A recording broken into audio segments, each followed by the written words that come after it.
garis Jawa Barat dengan NIM 200201010. Di sini saya akan menjelaskan untuk seminar hasil saya yang berjudul dengan desain job order costing pada UMKM di sebuah model Pareto. UMKM memiliki peran penting dalam perekonomian Indonesia. Agar UMKM bisa beroperasi secara sinambung dalam perekonomian negara, maka perlu peningkatan dalam manajemen dalam UMKM. Salah satu cara dalam peningkatan dalam manajemen UMKM adalah dengan cara pencapaian laba. Pencapaian laba yang optimal dapat dilakukan dengan menetapkan perhitungan kos produksi. Ada dua metode perhitungan kos produksi, yaitu kos proses atau job order costing, di mana cost process costing adalah metode pengumpulan kos produk berdasarkan pesanan. Biasanya yang menggunakan cost process ini adalah perusahaan yang memproduksi barang terus-menerus. Sedangkan job order costing merupakan cara pengumpulan kos produksi untuk produk atau barang yang dibuat berdasarkan pesanan. Yang menjadi rumusan masalah dari penelitian saya ini adalah bagaimana merancang perhitungan kos produksi menggunakan metode job order costing pada sebuah model Pareto. Tujuan penelitian yang pertama memberikan solusi untuk menentukan kos produksi setiap produk yang dihasilkan. Yang kedua itu membuat rancangan sistem job order costing. Tujuan pustaka. Kos produksi merupakan sejumlah biaya yang dikeluarkan dan dibebankan dalam proses produksi. Kos produksi adalah kumpulan biaya yang terdiri dari bahan baku langsung, kos tenaga kerja langsung, dan kos overhead yang ditambahkan pada persediaan barang pada proses awal dan dikurangi persediaan barang pada proses akhir. Manfaat kos produksi adalah untuk mempertimbangkan penerimaan atau penolakan pesanan, memantau realisasi kos produksi, menghitung keuntungan atau kerugian setiap pesanan, menentukan dan menghitung kos persediaan produk jadi dan produk dalam proses. Metode pengumpulan kos produksi adalah job order costing dan proses costing. Job order costing merupakan biaya produksi yang dikumpulkan untuk suatu pesanan tertentu dan kos produksi untuk satuan produk yang diproduksi untuk memenuhi pesanan tersebut dengan jumlah unit produk pada pesanan yang bersangkutan. Tujuan job order costing juga dapat digunakan untuk mengatur dan mengawasi pengeluaran biaya dalam proses produksi perusahaan dan mempermudah mengetahui kesalahan yang terjadi pada proses pengerjaan pesanan, mulai dari kos bahan baku, kos tenaga kerja, dan kos overhead pabrik. Manfaat job order costing adalah menentukan harga jual yang akan dibebankan kepada pemesan, mempertimbangkan penerimaan atau penolakan, dapat membandingkan laba setiap penyelesaian pekerjaan. Kartu biaya pesanan atau job order cost adalah metode pengumpulan harga pokok produk di mana kos dikumpulkan untuk setiap pesanan atau kontrak atau jasa secara terpisah, dan setiap pesanan atau kontrak dapat dipisahkan identitasnya. Kartu harga pokok pesanan atau job order cost digunakan untuk mencatat pemakaian kos bahan baku, kos tenaga kerja, dan kos overhead pabrik. Penggunaan kartu kos pesanan dapat mempermudah pencatatan biaya yang telah dikeluarkan untuk suatu pesanan. Metode penelitian. Waktu dan tempat penelitian ini dilakukan di sebuah model yang berlokasi di Desa Sidoarjo, Kecamatan Pahijolo, Kabupaten Tapanuli Utara, Sumatera Utara. Penelitian ini dilakukan pada bulan April sampai Agustus. Jenis penelitian ini penelitian kualitatif. Jenis data penelitian ini data primer dan data sekunder, pengumpulan data, wawancara, observasi, dan dokumentasi.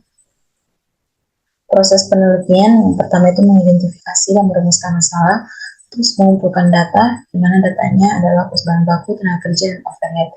Menganalisis data, membuat desain perhitungan job order costing. Kemudian sama model Pareto menerima pesanan dan menetapkan harga untuk setiap pesanan berdasarkan asumsi yang dibuat oleh pemilik dan ditawarkan kepada pihak pemesan hingga diperoleh kesepakatan harga pesanan. Asumsi harga oleh pemilik tidak didasarkan pada kos produksi. Penetapan yang tidak didasarkan pada kos produksi dapat mengakibatkan harga yang ditawarkan tidak kompetitif. Untuk mengerjakan suatu pesanan setelah pesanan diterima, maka pemilik belanja bahan baku sejumlah bahan yang dibutuhkan untuk menyelesaikan pesanan. Hal ini diketahui berdasarkan pengalaman masa lalu karena pemilik tidak memiliki catatan atau dokumentasi tentang bahan yang diperlukan untuk membuat pesanan.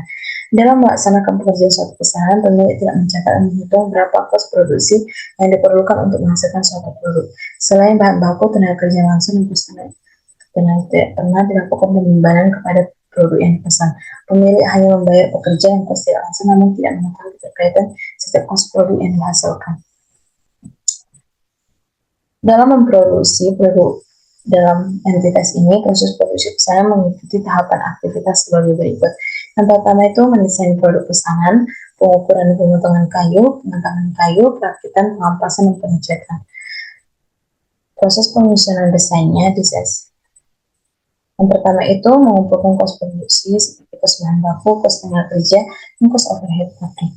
Membuat desain job order costing. Desain ini terdiri dari tabel perhitungan kos bahan baku, kos tenaga kerja, dan kos overhead pabrik. Kemudian menginput kos produksi ke Microsoft Excel untuk mendapatkan rincian penggunaan kos bahan baku, rincian penggunaan kos tenaga kerja, dan rincian kos overhead pabrik. Membuat job order cost sheet yang sudah terhubung dengan sheet data kos produksi. Pengujian dan analisa.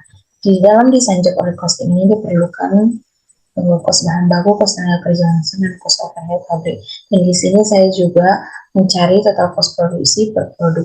Yang pertama, ada 8 produk yang dihasilkan oleh Odisama Modern.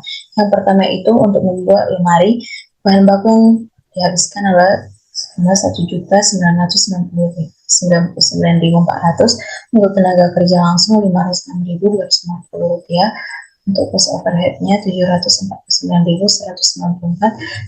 Jadi total kos produksinya yaitu 2.354.844. Untuk tempat tidur dihabiskan 785.500, untuk tenaga kerja langsungnya 412.500, untuk kos overheadnya 530.679. Total kos produksinya yaitu 1.728.679.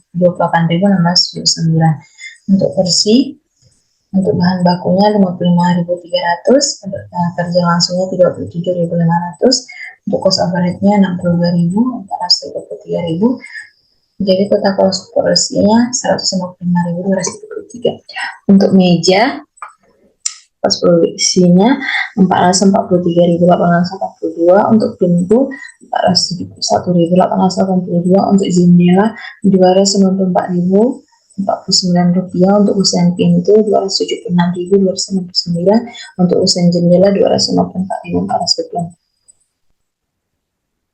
Kesimpulan, Odisama Modern merupakan perusahaan di bidang manufaktur pembuatan mebel. Dalam menerima pesanan, menetapkan harga untuk setiap pesanan berdasarkan asumsi yang dibuat oleh pemilik dan ditawarkan kepada pihak pemesan hingga diperoleh kesepakatan harga. Berdasarkan perhitungan kos produksi menggunakan job order costing, pemilik dapat mengetahui informasi presentasi laba dari harga jual yang sudah ditetapkan, yaitu dalam membuat lemari 20 dikeluarkan kos produksi sebesar 2.354.894 dengan harga jual 3.500.000. Jadi laba yang diperoleh adalah 48,63%. Dalam membuat produksi tempat tidur, total kos produksi yang dikeluarkan sebesar 1.728.000 dengan harga jual 2.500.000. Laba yang di 44,62%. Untuk kursi dengan total kos produk 155.223 dengan harga jual 200.000, laba yang 28,84%. Total kos produksi untuk meja 443.882 dengan harga jual 600.000 dengan laba 35,71%. Dalam memproduksi pintu, total kos produk yang dikeluarkan adalah 471.882 dengan harga jual 700.000 dan laba yang diperoleh adalah 48,34%. Untuk jendela dengan kos produksi 294,49 rupiah dengan harga jual 400.000, laba yang diperoleh 36,3%. Kusen pintu dengan total kos produksi 276.299 dengan harga jual 380.000 dengan laba 37,53%. Dan kusen jendela kos produksi 294.404 dengan harga jual 390.000 dan laba yang diperoleh adalah 37,57%. Saran, berdasarkan kesimpulan yang sudah dibahas, penulis menyarankan sebaiknya Odisama Modern melakukan perhitungan kos produksi menggunakan metode job order costing dengan dibantu pencatatannya menggunakan job order cost sheet agar lebih tepat dalam mengklasifikasikan kos produksi. Jadi luaran saya adalah job order cost sheet, di mana berisi informasi terkait nomor pesanan, produk yang dipesan, jumlah produk yang dipesan, nama pemesan, tanggal pemesan, dan tanggal selesai. Dan di dalam job order cost ini juga informasi terkait kos bahan baku untuk produk yang dipesan, kos tenaga kerja langsung untuk dipesan, dan kos overhead. Dan di sini juga dan dari sini pemilik dapat mengetahui presentasi atau presentasi laba atau keuntungan yang diperoleh. Sekian dan terima kasih.